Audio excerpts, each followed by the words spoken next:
Good evening, squad. Welcome back to another episode of season 3 here, this time from the top of Storm King in Olympic National Park. The hike was quite gnarly, not gonna lie. I'm scared of heights, and I was getting close to being on the brink there a little bit, and I still am. Like, all around me is just sheer drops, and but it's totally worth it. Totally worth it. So 2 mile, like 2,000 feet of vert, like basically it was just a straight up climb for 2 miles to get to where we are now. But let me get my footing. But just kind of all around you, you're just basically at the peak of this area. So gorgeous.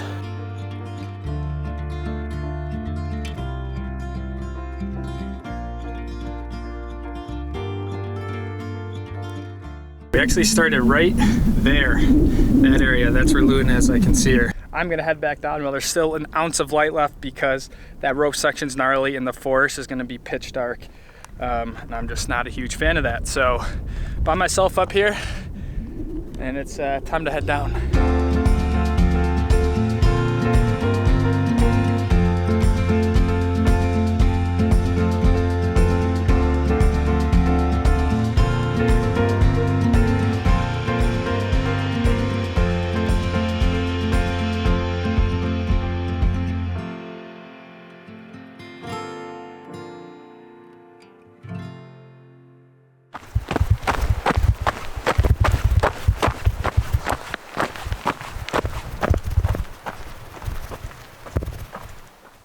I always get so happy when I see Luna after a hike. Oh, there are so many bugs getting in here. Oh, big ass moth.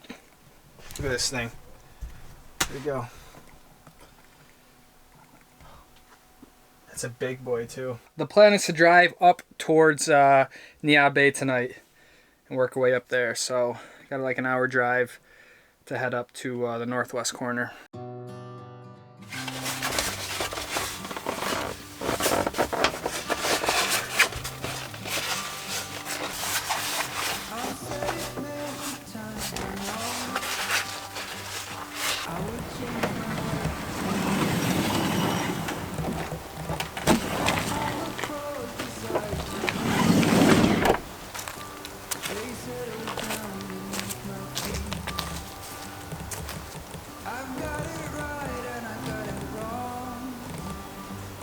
But I learned my lesson hanging on.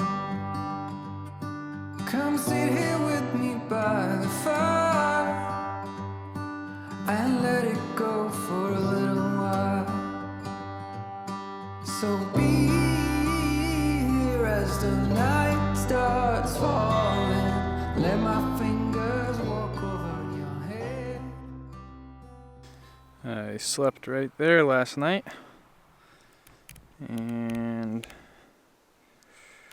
here is the coast. I think that's actually Canada right there. You can look across to like Victoria and Vancouver Island. Pretty rad little spot, not technically on the beach, but I don't know how much I would have wanted to be actually on the beach with Luna right now. The plan is to check out some of the coastal hikes here at Lake Ozette or Ozette Lake, and then also go over to Neah Bay and Cape Flattery tonight. But I've always wanted to come up here on the Washington coast, so stoked I was able to get a spot like this and enjoy a cheeky little sunrise. So be here as the night starts falling. Let my fingers walk over your head. We got nothing to be scared of. I'd rather be with you than by myself. Now all is in your hands.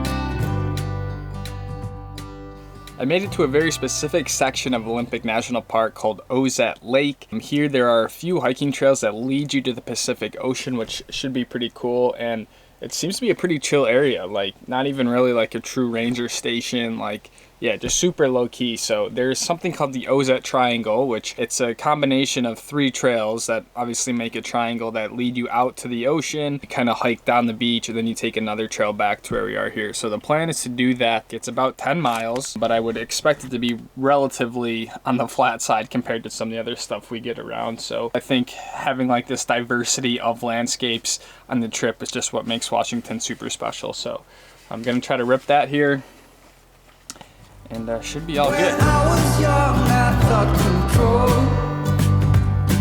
would lead me to an ending road, and heavy metal seemed to be the only thing that was for me. And I saw the angels coming down, and they sang a song, they sang it loud.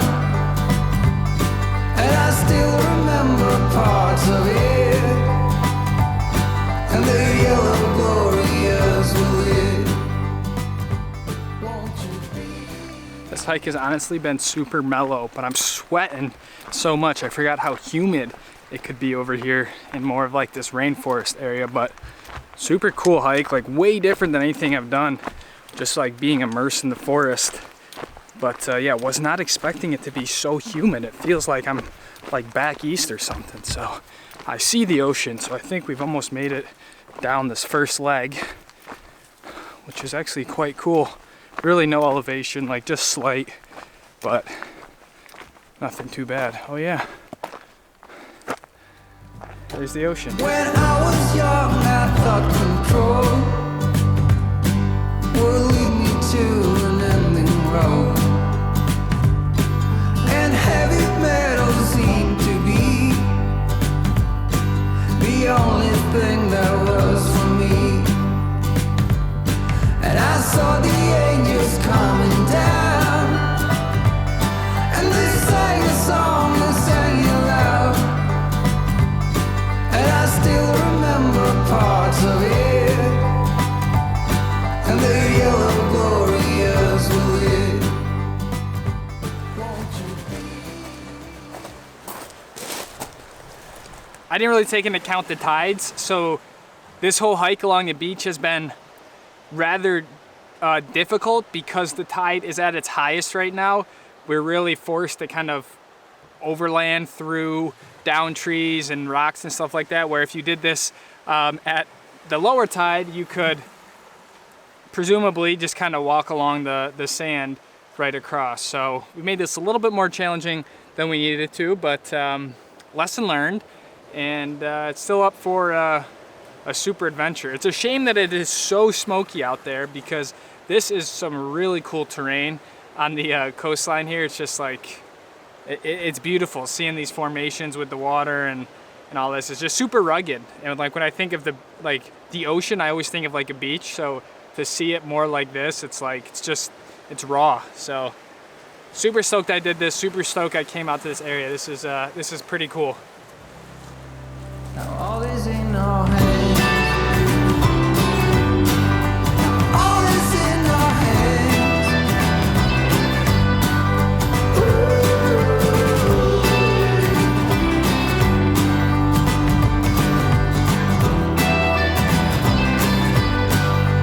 All is in our hands.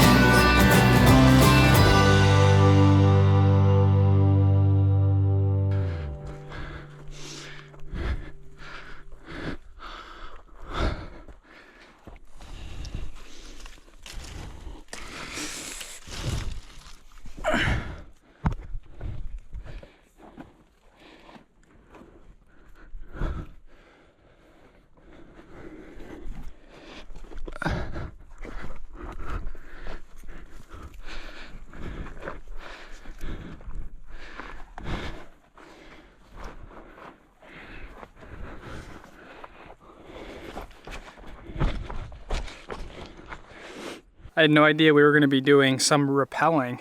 That's pretty intense. Look at that. Look at that drop on that side. I had no idea that was part of the hike. And really your only markers once you're on the beach are like these symbols here to kind of let you know like where the trail continues.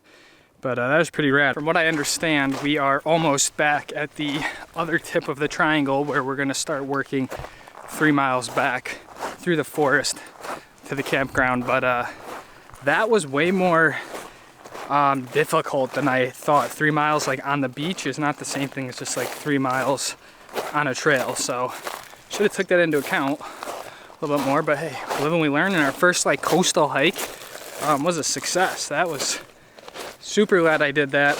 Well worth it. Really cool to see the different types of terrain. So, and they have like these swings just built all throughout the coast. It's pretty nice.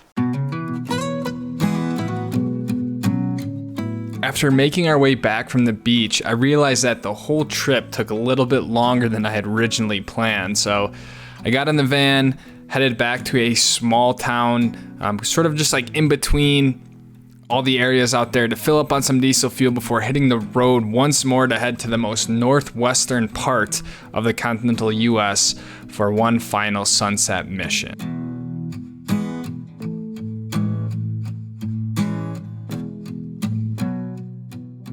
Neah Bay is literally as far northwest as you can get in the US, so I decided to stop here at Cape Flattery for one final sunset mission. This would be so sick right now with where the sun is, but unfortunately you can't even see the sun at this point anymore. Like there just seems to be such thick smoke out there that we're not getting any sort of light. It's really flat, and now literally the sun just disappeared behind the smoke. So unreal location, super beautiful, like a nice layout of how they have it all, but just kind of sucks that there's no sun, even though the sun is out. Like it's just a bunch of smoke. So starting to get some color in the sky, which is nice, but yeah, I think this smoke is really throwing a wrench in everything. But like I said, still an unreal spot, super beautiful, so can't complain too much. Stay here for a week or so. Just watch the corn grow in the fields. I don't know what's on your mind, but I know that it's something about you and me. I would be lying if I were to say that I wasn't a little bit disappointed, a little bit bummed out that didn't get the golden light that I wanted, but obviously this place isn't the most convenient to get to, so I was really kind of had high hopes based on the weather, but the smoke had other plans, which is all good. So for me, it's typically the whole adventure that makes this exciting, the journey to get to these places and all that sort of stuff, and then the outcome or the final result is really just the icing on the cake. But that's kind of what makes me tick. So really can't be disappointed because we had a killer day, ended it in a killer spot, but unfortunately we didn't get that boom that I had sort of anticipated. I would way rather be on a mountain than in the forest. This is no joke. I bet there's a bunch of cougars just looking at me. Like, damn, that'd be some tasty Italian meal.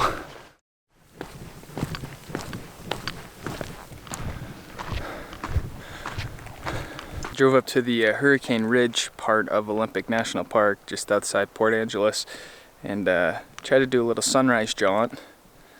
But the smoke is just so thick and heavy, it's just not allowing any sun to come through.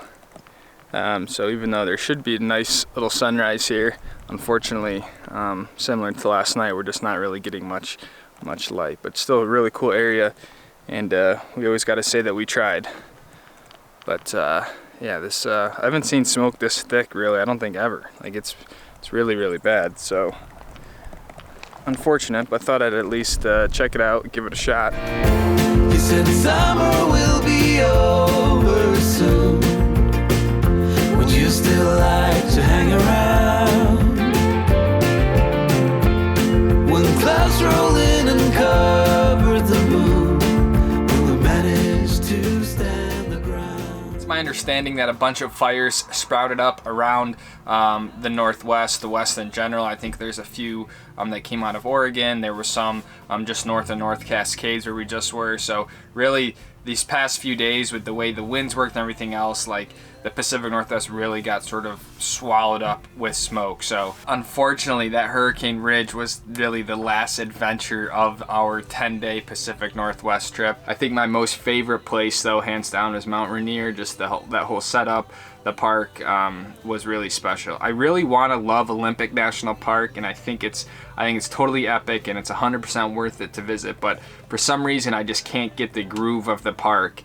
And I don't know if it's because it's so big and you have to drive, you know, 2 hours to get to another spot through towns, but for some reason, like, I can't figure it out well enough to like really enjoy my time there. Where Mount Rainier, like, I was just, and even North Cascades was amazing too. So yeah, I really hope you guys enjoyed this series. Please let me know how I can make these videos better. I really want to try to grow the channel outside of just skiing, and so I don't know if it's a different format I need to do with the summer videos, or you know, if it needs to be more van focused and not as outdoor focused. I really don't know. I try to just create like what I feel called to do, but I'm open to suggestions, so I can continue growing the channel and not just have it be a ski channel. So thank you guys for watching. Thanks to everyone who just hangs out and continually shows support on the videos and the channel. It means more to me than you guys know. So, and I'll see you guys next time. Peace out.